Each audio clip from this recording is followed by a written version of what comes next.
Caião, o cara escreve aqui uma curiosidade acerca de uma frase sua. Ele faz umas considerações, faz uma pergunta final. É meio longo, vou ler rápido, tá? Caião, eu gostaria de entender melhor quando você diz que, aspas, a grande confusão do cristianismo foi a criação do cânon bíblico. Fecha aspas. Você não entende que há no cânon bíblico de Gênesis a Apocalipse uma unidade irredutível? Eu não estou falando no aspecto de aplicação ética existencial, não.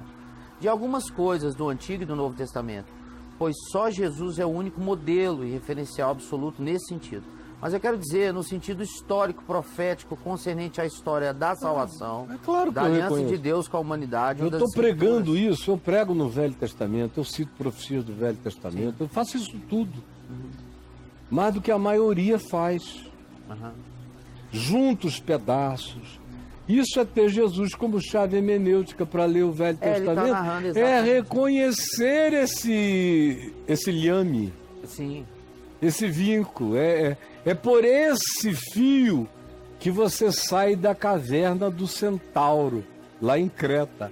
É agarrado nesse fio, nesse lhame de Cristo que você sai do labirinto. É novelo de Teseu. Claro que eu reconheço. Eu não sei quantos anos ele tem, mas... Aí ele fala assim... Eu devo estar reconhecendo isso 2 vezes antes dele nascer. Eu nunca não reconheci, eu só não concordo com a idolatria da Bíblia, com o culto à Bíblia. Aí o cara ou é calça de veludo ou é bunda de fora. Porque reconhecer que tem um lhame, um vínculo, uma progressividade, é só escrever aí a revelação progressiva, aí ele vai ver como eu reconheço, como estou reconhecendo há milênios isso. Então, me ouça melhor, me entenda melhor, não ouça um recorte.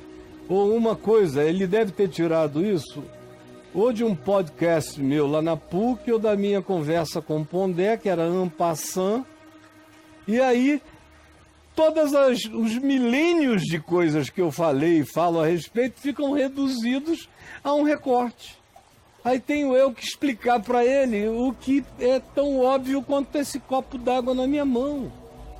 Agora, a diferença é que a Bíblia, olha só... Cara, eu não tenho um dia, meu filho, que eu não esteja com a palavra na mão. A palavra, o livro já nem aguenta mais a minha mão, está se esfacelando de uso. Como é que você tem coragem de me perguntar? Olha, em tudo, é no Velho, é no Novo Testamento, é tudo.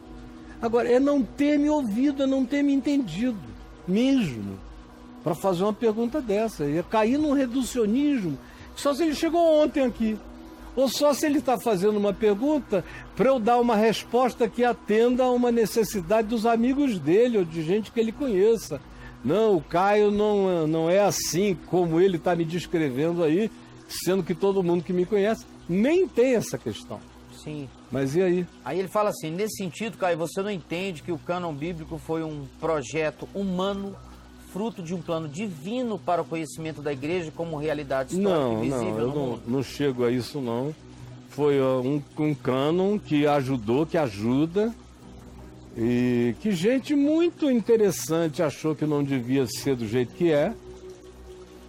O Lutero, por exemplo, queria tirar 6 livros do Novo Testamento. Caraca! E alguns do Velho. Certo. Lutero. Calvino se negou a comentar, por exemplo, o Apocalipse, porque disse que para ele era um livro fechado. E eu não acho que tinha que tirar nada, eu acho que a composição feita nos dias de Constantino foi razoável. A do Velho Testamento, quem tinha que fazer mesmo era os judeus, já estava basicamente feito. Eles só copiaram? Do Velho. Do Velho, tá? E foi do só Novo tinha as alternativas e eles viram, por critério de aproximação do fato histórico, por critério de coerência e consequencialidade entre os textos dos Evangelhos e do Novo Testamento, pela significação, por exemplo, do Apocalipse, do ponto de vista simbólico e metafórico, conquanto eles não entendessem o livro, e não há ninguém que possa dizer que o entendeu por inteiro ou por completo, mas eles acharam e intuíram certo, que aquele texto carregava evangelho. O evangelho estava naquele texto. O espírito do evangelho de Cristo era coerente com o pequeno apocalipse de Jesus, aquelas falas de Jesus sobre o fim do mundo, que são chamadas aí no meio de pequeno apocalipse, ou os sermões escatológicos de Cristo. Então eram coerentes, o apocalipse era coerente com o pequeno apocalipse, essas coisas. Então eu acho, sempre achei que os livros que estão reunidos aqui são os que podiam estar, e faz sentido.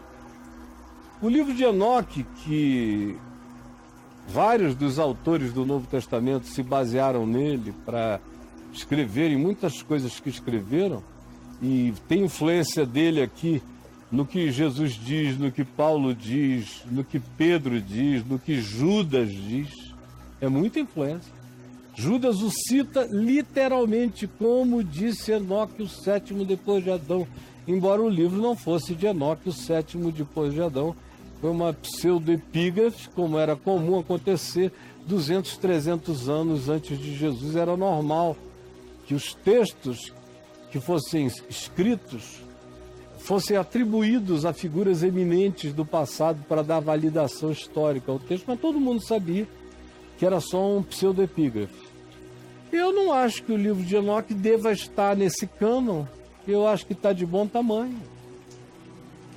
Como eu nunca concordei com as inserções dos supostos evangelhos apócrifos, os textos achados no Egito em Nag Hammadi, nunca achei que eles deveriam estar aqui, porque muitos deles são coerentes com os evangelhos e às vezes não são entre si, e alguns deles introduzem tolices que a média ponderada dos evangelhos mais próximos de Cristo elimina.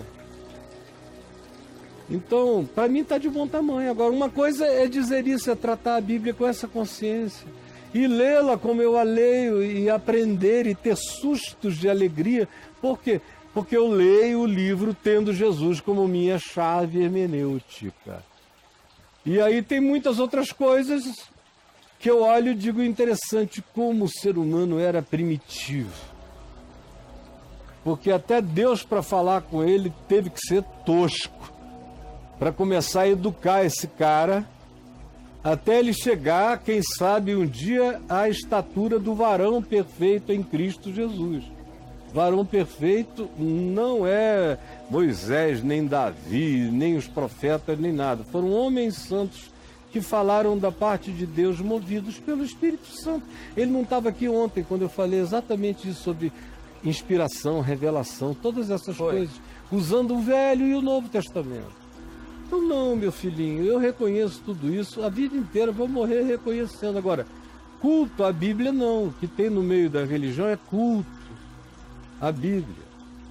E o seu irmão aqui crê que, por acaso, a narrativa de Jesus, de Mateus para cá, está aqui junto com esse livro. Essa foi uma decisão humana. E que, se você pergunta, teve inspiração divina nessa decisão humana? Para mim não é relevante, porque a inspiração divina não foi em botar esses livros juntos, mas a inspiração divina é como eu compreendo a leitura, e foi isso que eu denunciei. Porque Jesus não é e nunca foi a chave hermenêutica da teologia em tempo algum, o problema é a Bíblia, porque o pessoal cultuando a Bíblia quer que de capa a capa, como eles dizem, eu creio que esta é a palavra de Deus, de capa a capa. E aí, se a Bíblia for a palavra de Deus de capa a capa, Jesus não pode ser Deus obedecido por inteiro, porque Jesus anula uma quantidade enorme de palavras de Deus de capa a capa. Cumpre e outras coisas ele diz, não é mais assim. E os apóstolos dizem, não é mais assim. Agora, o lhame histórico é uma ilustração, é uma iluminação histórica para minha consciência linear no espaço-tempo. E tem que ficar só nisso. Se passar disso, vira idolatria da Bíblia. E o problema passa a ser esse. O problema do cristianismo até hoje foi a Bíblia. Porque eles querem que a Bíblia inteira seja cumprida. E aí, meu amigo, fica impossível. É como você querer ser discípulo de Jesus e de Maomé. É você querer seguir o discipulado de Jesus e o Alcorão.